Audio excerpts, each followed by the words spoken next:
Hello everyone. आज हम आपके लिए the theory of everything movie को एक्सप्लेन करने वाले हैं।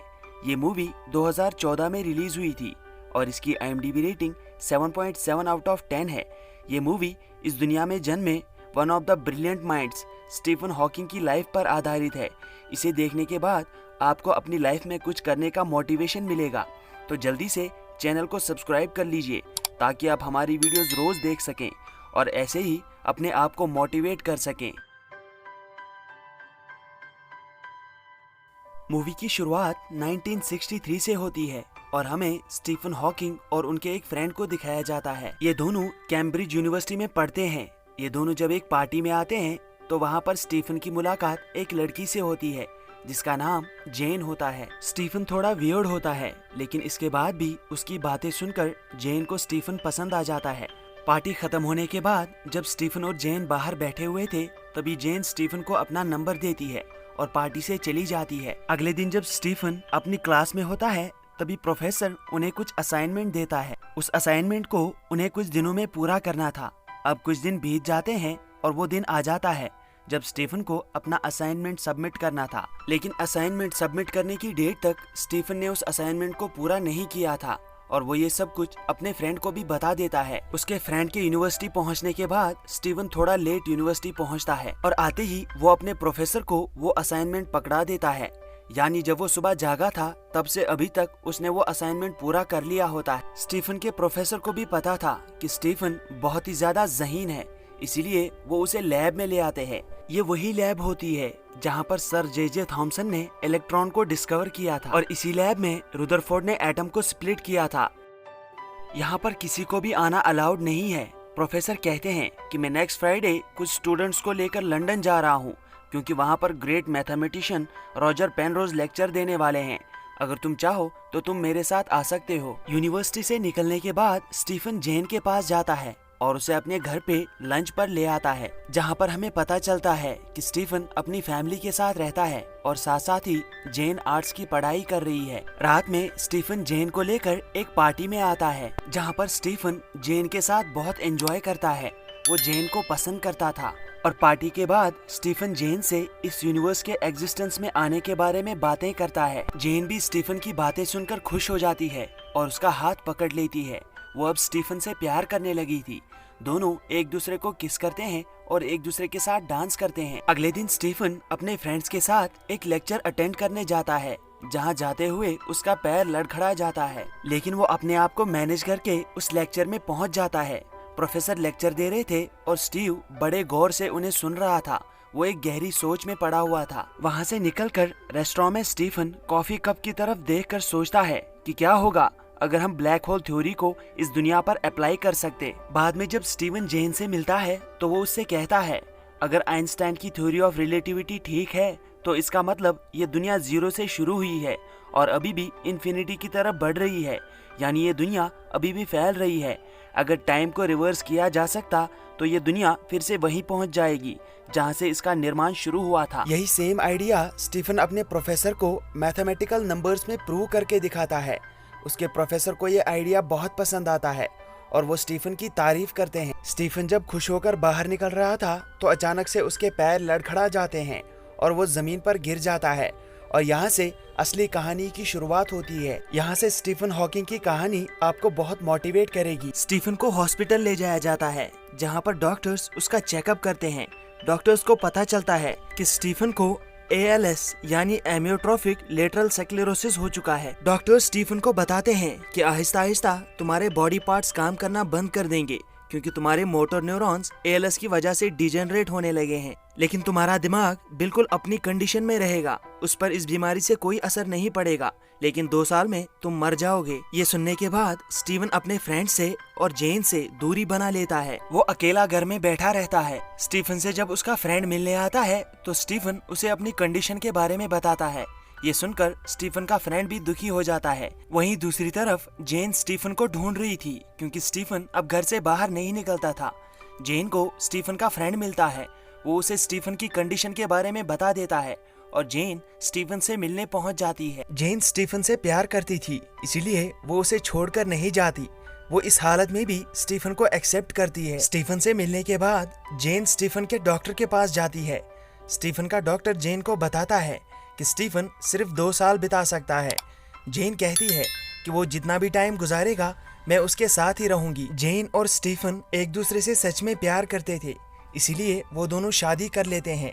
अब टाइम गुजरता है और इन दोनों का एक बच्चा हो जाता है, लेकिन धीरे धीरे स्टीफन की हालत खराब होने लगती है। वो अब लाठियों के सहारे चलने लगता है। स्टीफन ने जो रिसर्च चालू की थी उसे पूरा करने के लिए वो अभी भी यूनिवर्सिटी में आता है। स्टीफन के प्रोफेसर्स को पता था कि स्टीफन का दिमाग बहुत तेज है। स्टीफन ने जो ब्लैक होल की थ्योरी बनाई थी वो अपने सभी प्रोफेसर से डिस्कस करता है। सभी प्रोफेसर्स स्टीफन की तारीफ करते हैं। वो स्टीफन से पूछते हैं कि अब तुम आगे क्या करने वाले हो। स्टीफन कहता है कि मैं इसे प्रूव करने वाला हूँ। मैं एक इक्वेशन पर काम कर रहा हूँ जो इस फील्ड में हर किसी चीज को डिफाइन करेगी। अब धीरे धीरे टाइम गुजरता है और स्टीफन का चलना फिरना भी मुश्किल हो जाता है। उसे बोलने में भी तकलीफ होती है, जिस वजह से जेन को उसका बहुत ख्याल रखना पड़ता है। जेन उसके लिए अब व्हील चेयर का अरेंजमेंट करती है। टाइम गुजरने के साथ साथ जेन एक और बच्चे को जन्म देती है। एक दिन जेन स्टीफन को स्वेटर पहना रही थी, लेकिन तभी उसका दूसरा बच्चा रोने लगता है। वो स्टीफन को ऐसे ही छोड़ देती है। स्टीफन का सर उस स्वेटर में फंस जाता है। स्टीफन के सामने आग जल रही थी। वो उस स्वेटर के होल में से आग की तरफ देखता है तो उसे ब्लैक होल के बारे में एक और आइडिया आता है। अगले दिन जेन स्टीफन को उसके प्रोफेसर के पास यूनिवर्सिटी में ले जाती है। वहाँ पर और भी बहुत सारे प्रोफेसर्स थे। स्टीफन उनके सामने लेक्चर देता है। स्टीफन कहता है कि ब्लैक होल का असली कलर दरअसल ब्लैक नहीं है। ब्लैक होल बहुत सारे स्टार्स को निगल लेता है, जिस वजह से ब्लैक होल के अंदर बहुत सारी हीट होती है। इसी वजह से ब्लैक होल का कलर चेंज हो जाता है। ब्लैक होल दरअसल बहुत सारे स्टार्स को निगल लेता है, लेकिन एक टाइम ऐसा आता है जब ब्लैक होल खुद भी गायब हो जाता है। स्टीफन की ये थ्योरी बहुत सारे प्रोफेसर्स को पसंद नहीं आती, इसीलिए वो वहाँ से जाने लगते हैं। लेकिन वहाँ पर एक प्रोफेसर खड़ा हो जाता है जो कहता है कि मुझे पता था यहाँ पे कोई नॉनसेंस बोलने वाला है, लेकिन स्टीफन की बातें सुनकर मैं ये कहना चाहता हूँ कि स्टीफन बिल्कुल सही कह रहा है। सभी लोग स्टीफन की तारीफ करते हैं और उसके लिए तालियां बजाते हैं। अब स्टीफन इसी थ्योरी को पब्लिश कर देता है। इस बुक का नाम वो हॉकिंग रेडिएशन रखता है और ये बुक बहुत बड़ी हिट हो जाती है। स्टीफन अब धीरे धीरे लोगों में बहुत ज्यादा मशहूर हो जाता है। अब धीरे धीरे टाइम गुजरता है और स्टीफन की हालत और भी खराब हो जाती है। जेन को अब स्टीफन का बहुत ज्यादा ख्याल रखना पड़ता है। स्टीफन जब एक बार अपनी फैमिली से मिलने आता है तो वहाँ पर स्टीफन को उसके फादर बताते हैं कि जेन पर काम का बहुत लोड है। तुम्हें अपना ख्याल रखने के लिए एक नर्स को हायर करना चाहिए, जिससे जेन पर भी काम का लोड कम हो जाएगा। एक दिन स्टीफन को ओपेरा हाउस से एक इनविटेशन मिलता है। जेन उसे वहाँ जाने देती है। वहाँ पर मौजूद सभी लोग स्टीफन को बहुत रेस्पेक्ट करते हैं, लेकिन वहाँ पर अचानक स्टीफन की तबीयत खराब होने लगती है। उसके मुंह से खून निकलने लगता है। तभी कुछ लोग आते हैं और स्ट्रेचर पर उसे हॉस्पिटल ले जाते हैं। चेकअप के बाद डॉक्टर जेन से कहता है कि स्टीफन अब कोमा में चला गया है और उसे बचाने के लिए हमें उसके गले में एक छेद करना पड़ेगा। उसके बाद ही स्टीफन कुछ टाइम तक जिंदा रह सकता है, लेकिन वो होल करने के बाद स्टीफन कभी बोल नहीं पाएगा। जेन इसकी इजाजत दे देती है। अब डॉक्टर स्टीफन को ऑपरेट करके उसके गले में एक होल बना देते हैं, लेकिन अब स्टीफन कभी बोल नहीं पाएगा। जेन उसका ख्याल रखने के लिए एक नर्स को हायर करती है, जो स्टीफन से बात करने के लिए एक अल्फाबेट बोर्ड का सहारा लेती है और स्टीफन अपनी आंखें ब्लिंक करके उससे बात करने लगता है। वो नर्स धीरे धीरे करके स्टीफन को समझने लगती है। वो नर्स जब जेन के पास जाती है तो वो जेन से कहती है कि मैंने ऐसा ब्रिलियंट पेशेंट जिंदगी में पहली बार देखा है। अब स्टीफन के प्रोफेसर स्टीफन के लिए एक और व्हील चेयर बनाते हैं, जिससे स्टीफन बात कर सकता था। दरअसल ये मशीन अल्फाबेट्स को स्कैन करके उनका एक वर्ड बनाती है। इस मशीन की मदद से स्टीफन 1 मिनट में 4 वर्ड लिख सकता था और ये मशीन उन वर्ड्स को बोल भी सकती थी।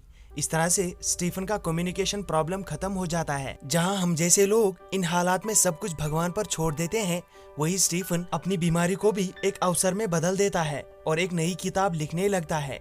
अब वो किताब लिखने में बिजी हो जाता है। इस किताब में वो इस यूनिवर्स से रिलेटेड बहुत सारे क्वेश्चंस का जवाब देता है, जैसे कि टाइम का नेचर क्या है, क्या हम टाइम में वापस जा सकते हैं, ये दुनिया शुरू कैसे हुई और इसका अंत कैसे होगा। इन सभी सवालों का जवाब वो अपनी बुक में पब्लिश कर देता है, जिस बुक का नाम वो रखता है a brief history of time. ये बुक बहुत ही ज्यादा मशहूर हो जाती है और इस बुक की मदद से स्टीफन भी बहुत ज्यादा मशहूर हो जाता है। हर जगह उसके चर्चे होने लगते हैं। एक दिन स्टीफन को एक सेमिनार में जाना पड़ता है, जहाँ पर स्टीफन सभी स्टूडेंट्स से कहते हैं इस यूनिवर्स का कोई फिनिशिंग पॉइंट नहीं है और ना ही इंसान की कोशिशों का कोई फिनिशिंग पॉइंट है। हम सब अलग हैं। इंसान की जिंदगी में हमेशा कुछ न कुछ ऐसा होता है जो उसे कामयाबी की तरफ ले जाता है। यह सुनकर सभी स्टूडेंट्स स्टीफन के लिए क्लैपिंग करते हैं। इसके बाद स्टीफन अपनी फैमिली के पास आ जाता है। स्टीफन भी समझ जाता है कि वो जेन को इस तरह से अपने साथ बांध कर नहीं रख सकता, इसीलिए वो जेन को दूसरी शादी करने के लिए कहता है। जेन जोनाथन के साथ शादी कर लेती है, लेकिन शादी के बाद भी वो स्टीफन के साथ उसकी बेस्ट फ्रेंड बन के पेश आती है। और इसी के साथ ये मूवी यहाँ पर खत्म होती है। इंसान को जिंदगी में कभी भी अपने लक्ष्य को पाने से डिमोटिवेट नहीं होना चाहिए। चाहे हालात कैसे भी हो, हमेशा उन हालात में पॉजिटिविटी ढूंढनी चाहिए। जिस तरह डॉक्टर स्टीफन हॉकिंग्स ने अपनी कमजोरी को अपनी ताकत बना लिया। इसीलिए कहते हैं कोशिश करने वालों की कभी हार नहीं होती, वो एक दिन अपनी मंजिल तक पहुंच ही जाते हैं। आज के लिए बस इतना ही, मिलते हैं अगली वीडियो में। अगर इस मूवी ने आपको जरा सा भी मोटिवेट किया होगा तो प्लीज इस वीडियो को लाइक और कमेंट कर दीजिएगा। और ऐसे ही अपने आप को मोटिवेट करते रहने के लिए हमारी चैनल को सब्सक्राइब भी कर लीजिएगा। Thank you, take care.